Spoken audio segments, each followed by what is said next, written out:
everybody, welcome back to Learning Python in a non-syntactic way. In our previous episodes or previous videos, what we did was we went about implementing this book sharing application.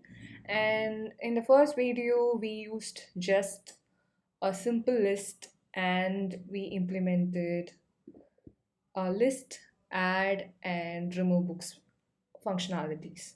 So we gone through a bunch of different ways to do that, and on going through all these ways, we covered list function, function calls, conditionals, types of variables, and how to use variables. And in the previous video, what we saw was how to combine all these lists, dictionaries, and arrive at the best data structure to store our data. And just to give you a preview of what we have gone through, we started with the basic list and storing just the book names. And the problem with that is you can't store things beyond a book name with a simple list. And while exploring that, we found out something called as Python dictionaries, in which you can store book name, author, and pages. But the problem with that is you can only do it for a single item. And what we can actually arrive at is, doing a bit of mix and match of all this and arrive at a particular data structure which fits our requirement perfectly.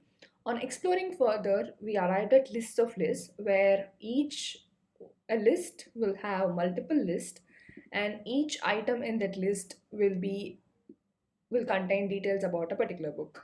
So the first item here is the book Atomic Habit with author James Clear and number of pages 200. The problem with this method is indexing becomes very unreadable. For example, my books of 0 means the book Atomic Habits, 0 of 1 means James Clear, 0 of 2 means number of pages of Atomic Habits. So it is definitely not readable. Whereas in lists of dictionaries, what you can do is you can overcome the first hurdle where the readability of code is a lot better. So books asterisk of 0 of book name is Atomic Habits. So you have a key to reference each item in the list. But what happens in both these items is, let's say you want to look for the book Power of Habits, you have to loop through this whole list and then find out where the Power of Habits is.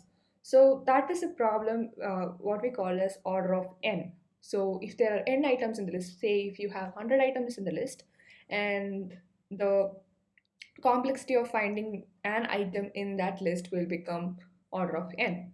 So finally, what we arrived at is a dictionary of dictionary method. So the whole book list, instead of using a list, what we do is we use a dictionary, and the top level dictionary's keys will be the book name, and the value will be its book detail.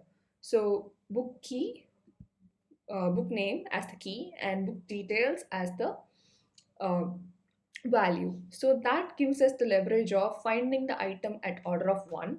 Also, the readability of code is much more improved. Final implementation of all this looks something like this, where we have a dict of dict. So here is the top level dictionary, and here is a smaller dictionary. So dictionary of dictionaries of my books, and here is the function that would list book, add book, and remove book. And you can go about adding more and more books or removing books. So let's run this program and see how this whole thing works. So I'm going to run the book. So right now there are about 6 books, 1, 2, 3, 4, and 5, 6. We have removed loan shots, so that doesn't count.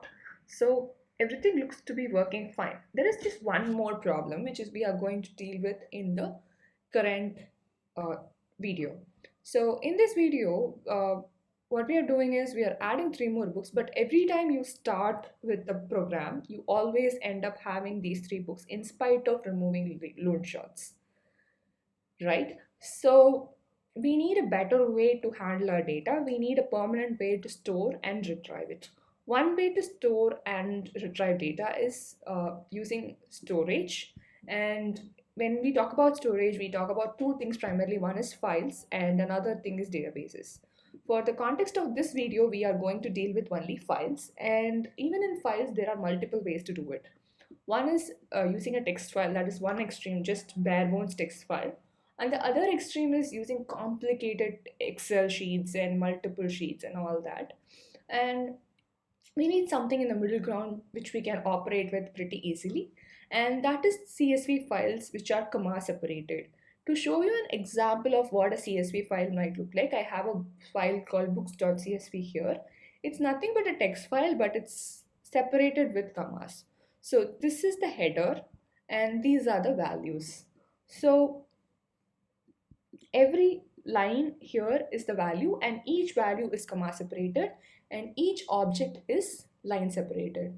So here if you look at it, I don't know who the author of Loonshot is, so I left it empty. So even if you leave it empty, you have to do it with commas. To get a better view of how this CSV file looks like, I have a plugin. So it has header. So this is how my CSV file looks like. It's pretty much a table, but each item in the each cell is separated by a comma and each line is separated by a new line. So in this tutorial, what we are going to do is we are going to read all the contents of this file and update it to my books. And every time we want to remove a book, we are going to remove it from my books. And once we are done with all the operations, we are going to update the books.csv again. So that's pretty much what we are trying to do now, do in this tutorial. So I am going to reset my books because we are going to start with, populating my books using books.csv. So for this, I am going to write two functions. First function is read from CSV, and the second function is write to CSV, right? So read from CSV, to read, there is a Python way to, first we have to open the file and we have to mention what file name it is. It's books.csv, comma, in what mode you want to open the file. You can open a file just for reading by using R. You can open it for writing by W, and you can open it for appending by A. So for this tutorial, I am going to just say open it for read as a file pointer, as a file. So F is the file object, and we are going to create a reader.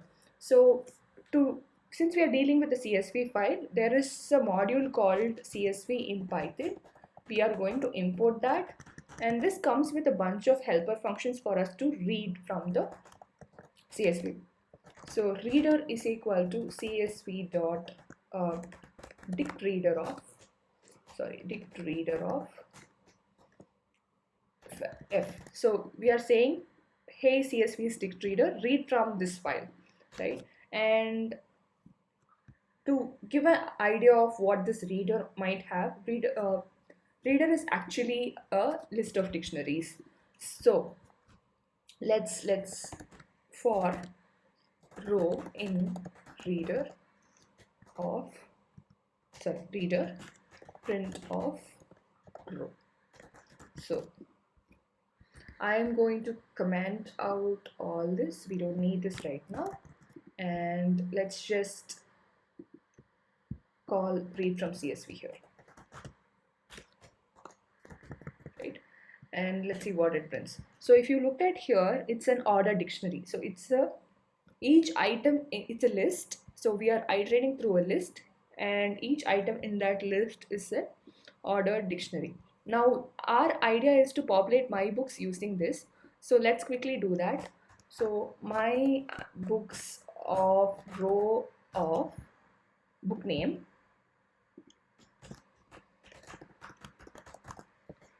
is equal to the row itself. So to give you a better idea, I need a book name as key for my books, right? So book name is under each row's book name, and using that as a key, I am creating my books. So let's print my books and see what is there. Okay, so I'm clearing it. There we go. So if you look at it, we have a key, life is what you make it, and then we have a value which is a dictionary. So that looks pretty good. Now, next what we are going to do is we are going to write into the file. Uh, to write into the file, what we are going to do is we are going to do pretty much the same until here. So instead of opening the file in read mode, we are going to open the file in write mode, and we are going to use dict writer, and this is writer, and writer dot write rows of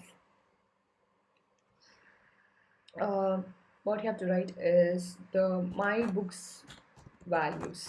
So we are dropping the keys and we are just writing the values again alone.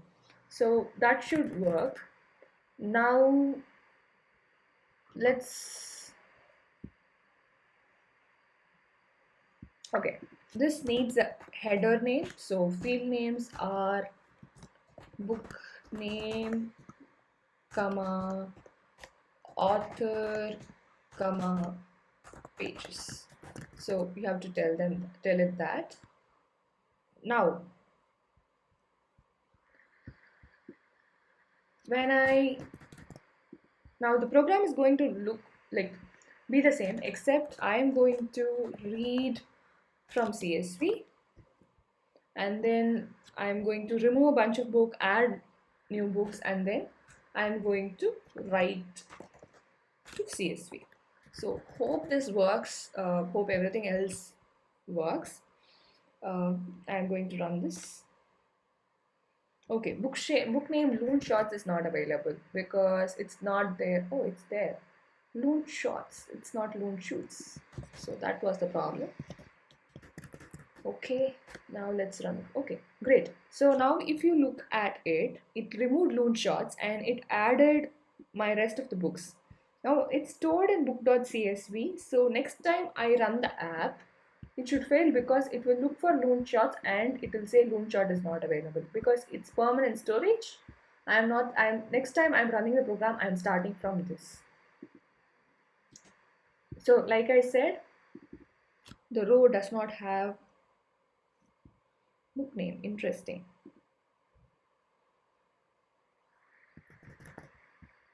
Okay, the header has been removed. So let's just run the program twice. I think writer dot write header.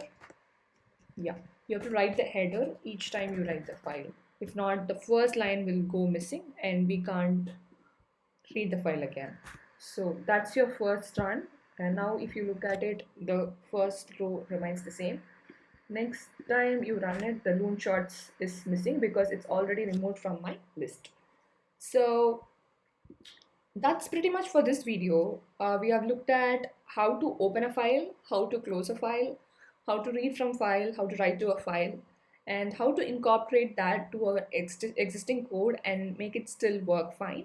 In the next episode, we are going to convert this into a full-fledged command line application. Until then, it's Bhavani signing off. Practice a lot, learn a lot, and rock the world. Thank you so much for watching. Hit the subscribe button, and the rest of the tutorials and blogs are linked in the description. Bye bye.